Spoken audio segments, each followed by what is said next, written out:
L'histoire que je vais vous raconter est celle de la vie d'un homme d'honneur, de courage, du parcours exemplaire d'un soldat, d'un héros de guerre qui s'est battu corps et âme pour défendre son pays, la France, mais qui malheureusement gardera en lui des blessures indélébiles dues à toutes ces batailles. Avant de vous en dire davantage sur cet ancien combattant, je vais vous faire visiter sa dernière demeure qui, depuis sa mort, est à l'abandon. Cette maison est restée paralysée dans le temps avec toute la vie de son ancien résident à l'intérieur. Si vous êtes nouveau ici, pour le soutien, pensez à vous abonner à cette chaîne YouTube si vous le souhaitez. Un petit clic, ça prend 1 seconde et c'est gratuit. Bonjour à tous, c'est Rod. On se retrouve pour une nouvelle exploration. Aujourd'hui, je vous emmène visiter la demeure d'un ancien soldat. Bienvenue à toutes et à tous dans cette nouvelle vidéo. C'est parti. Matez un peu les tonnes de ronces et d'orties. Ça fait un bon paquet d'années que ce lieu est déserté. Et en plus, c'est ouvert.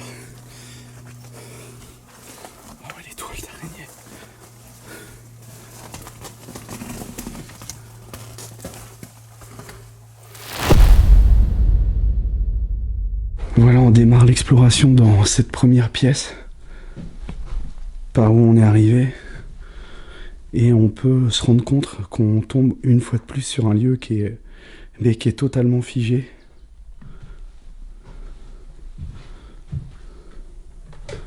La boîte à gâteaux de mamie. Je sais pas on va regarder ce qu'il y a dedans. On va faire les curieux. De la ferraille, des clous, des vis. Rien de forcément intéressant à vous montrer. Voilà un petit tableau. Bon, les meubles sont encore pleins. Là, je sais pas c'est quoi. Ah ok, là ça mène au niveau de l'étage, on verra ça après. Bon, on peut se rendre compte que l'armoire est toute moisie. C'est la même au niveau des plafonds, au niveau du papier peint. Il a un frigo dans la chambre. Meilleurs vœux de bonne année, on va regarder. Ça date de février 99.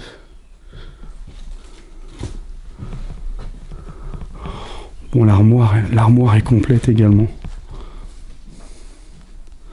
Voilà. Tous les vêtements sont restés ici.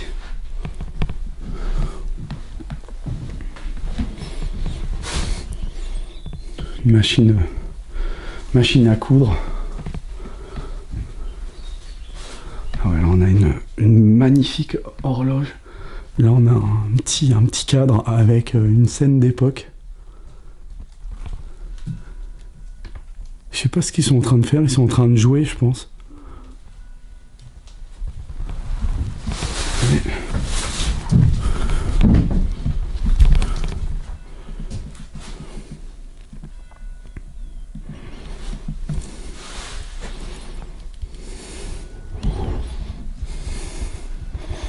Voilà une cuisine plutôt simple. Et on s'est arrêté ici au mardi 23.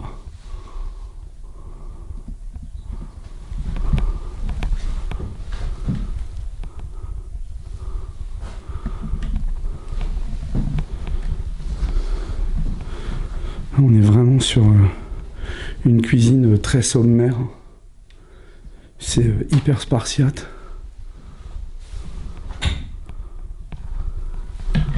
Là, on a une bouteille de 1997. Ouais, ça fait déjà quelques années que le lieu est abandonné. Oh, les plafonds. Ouais, les plafonds sont bien abîmés. Oh, les toiles d'araignée.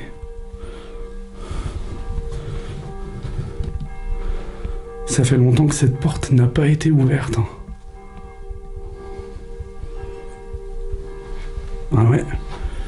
C'est clair.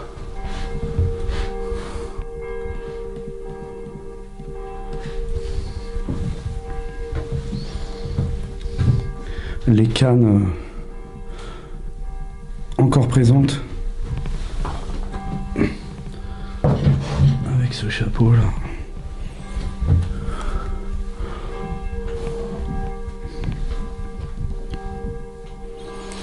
Wow, là j'arrive dans une très jolie pièce qui est malheureusement pas rangée. Bon là c'est pareil, ça commence à moisir au niveau de l'horloge.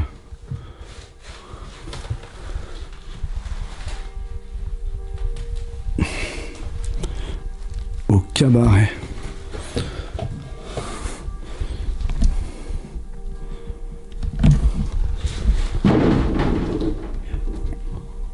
Voilà, regardez-moi ça.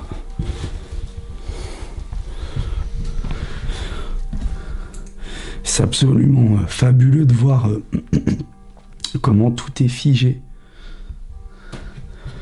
Là, on a des boîtes de conserve, j'irai pas ouvrir, mais on peut voir qu'elles ont commencé à être mangées par les rats, les souris. Ah, la boîte à gâteaux à mamie. Là, je vais vous mettre de l'éclairage.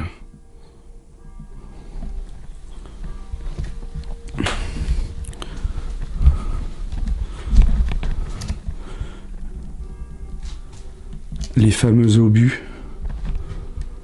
Voilà. Ouais, c'était tendance de faire ça. On décorait,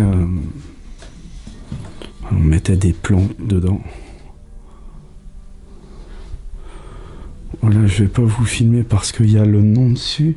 14-18. On a encore des photos sur ce buffet.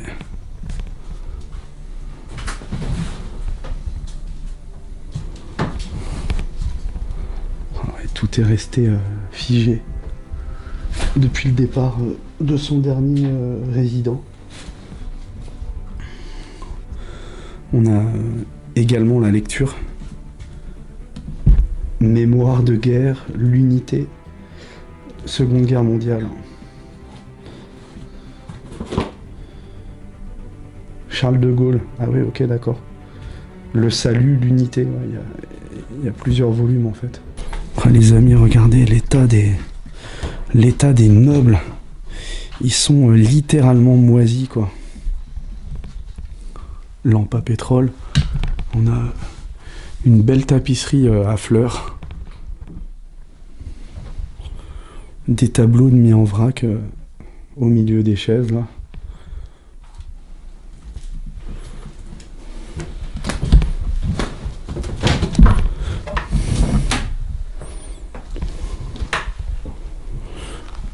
Je pense que pour les plus anciens qui regardent cette vidéo, cela doit vous évoquer un tas de souvenirs.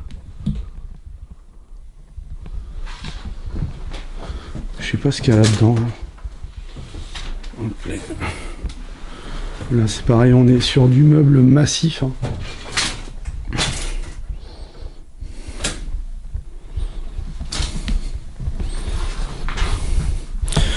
Le style de meuble, pardon, j'ai un peu mal à la gorge, le style de meuble que personne ne veut chez soi.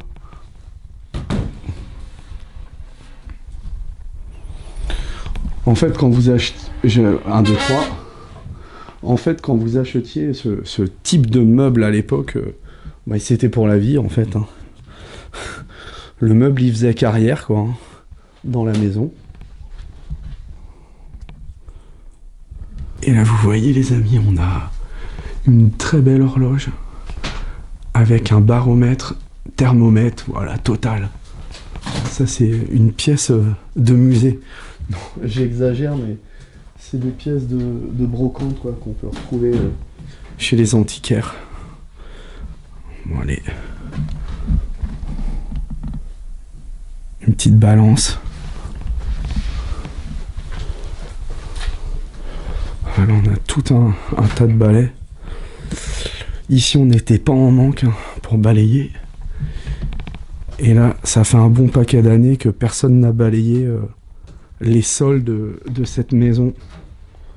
Oh, les armoires, pareil, sont totalement pleines. Ouais, tout est resté là. Les amis, comme d'habitude, hein, je vais m'informer, essayer de récolter des révélations par rapport à l'abandon de ce lieu. Quelle est la raison de l'abandon? Pourquoi ce lieu est totalement délaissé, plus du tout entretenu, et on peut le voir par rapport aux portes, par rapport à la végétation qui se trouve à l'extérieur, que plus personne n'est passé ici, mis à part le pas des explorateurs qui viennent visiter ces capsules temporelles. On va passer tout de suite à la visite du premier étage. J'ai pas checké le premier étage, donc je ne sais absolument pas sur quoi je vais tomber. Je vous invite à me suivre tout de suite pour visiter la suite de cette charmante demeure. Derrière vos écrans, vous devez vous poser un tas de questions à propos de l'abandon de ce lieu, et rassurez-vous, je vais vous donner des réponses. Mais un peu de patience, ça sera en fin de vidéo. En attendant, chers amis, continuons à découvrir la suite de cette demeure qui nous réserve de jolies découvertes, croyez-moi.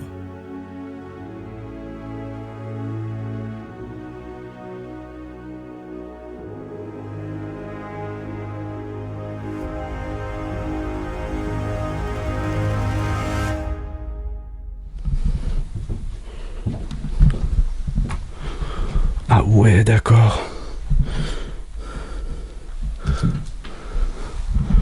On a le portrait de ce soldat.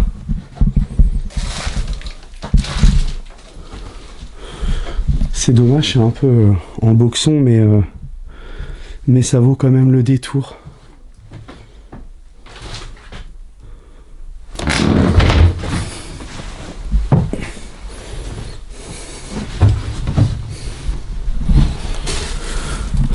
On a un mini TSF.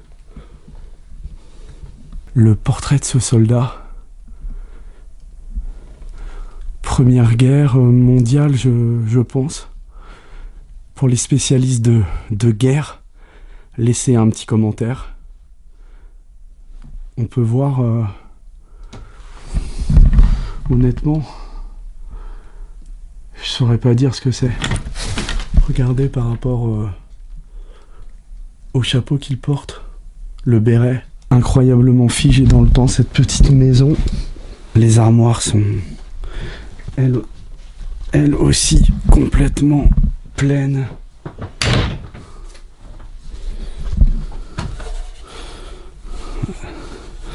Voilà, c'est tout ce qu'il reste de ce violon.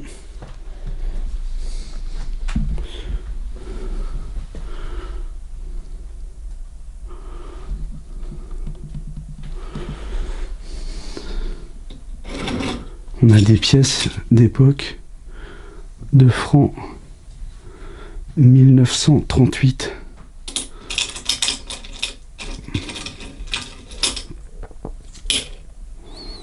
Ouais, 2 francs 1947.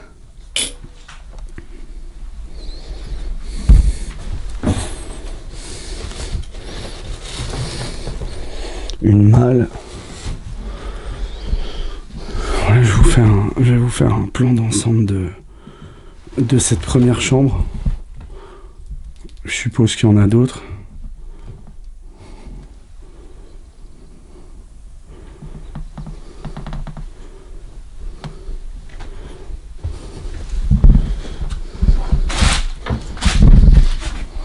C'est plein également ici. Et la deuxième chambre, voilà, une chambre tout aussi figée.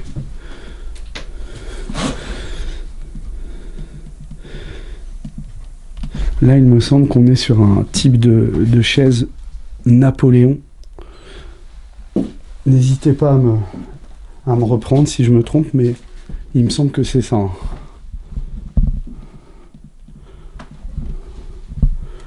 Ah ouais, très sympathique.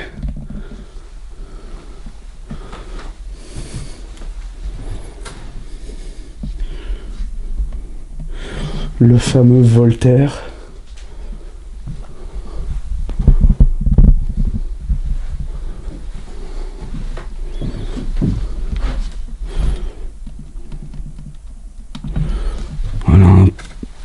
post-Grunding qui indiquait la batterie ici. Dans ces chambres, tous les portraits nous ramènent aux guerres de 14-18 et 39-45. Ah, si ces portraits pouvaient parler, ils nous raconteraient les terribles choses qu'ils ont pu vivre lors de ces batailles sanglantes.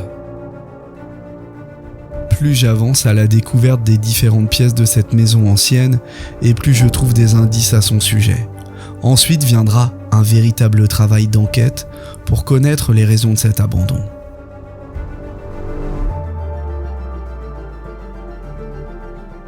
Les amis, on retombe également sur des portraits de soldats.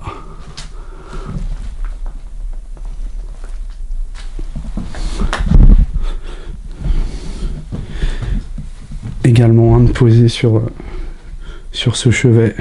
Cela porte un nom. Hein. Voilà ce que vous le voyez.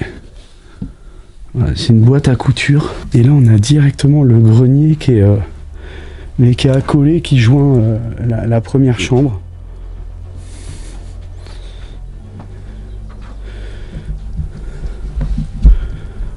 Et toutes les valises, les malles qui sont totalement recouvertes de poussière et de toiles d'araignée.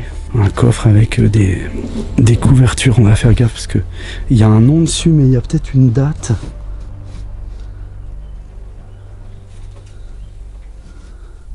Souvent dans le grenier, ça regorge de plein de belles choses. Voilà, on voit qu'il y a plein de valises.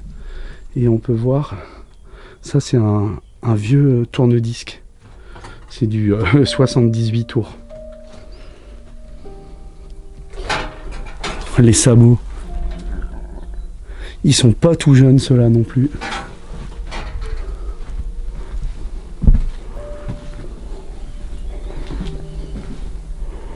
Ah ouais.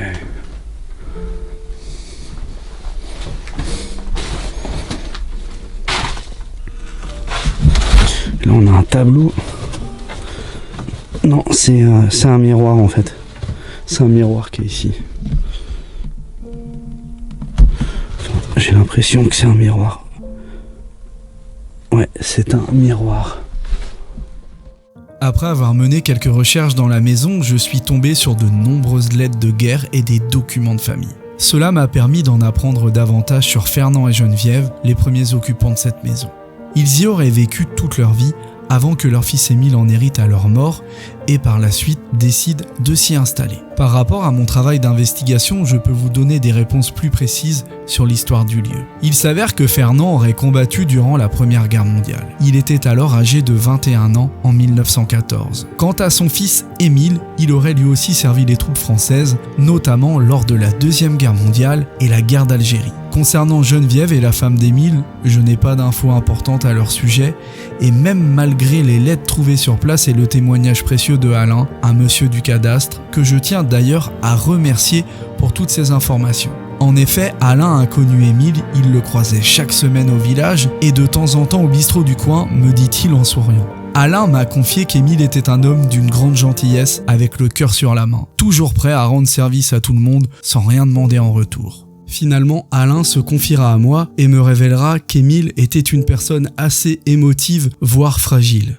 Mon analyse personnelle me dit que ce pauvre Émile a dû rester marqué par tout ce qu'il avait vécu pendant la guerre.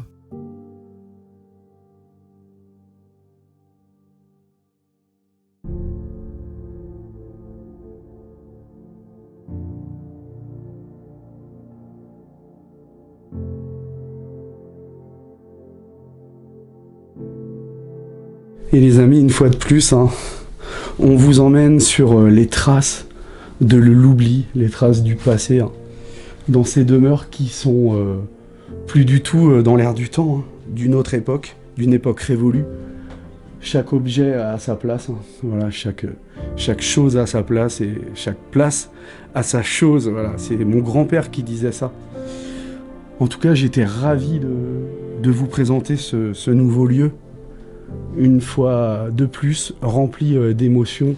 La vidéo touche à sa fin. C'est le moment de se quitter malheureusement. Et oui, toutes les bonnes choses ont une fin.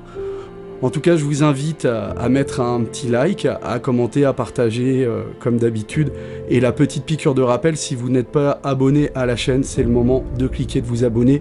Et je le répète, c'est totalement gratuit. Je vous remercie de m'avoir suivi. On se donne rendez-vous samedi prochain, comme d'habitude, à 18 h. D'ici là, portez-vous bien et prenez soin de vous et de vos proches. Je vous embrasse. À bientôt les amis. Ciao.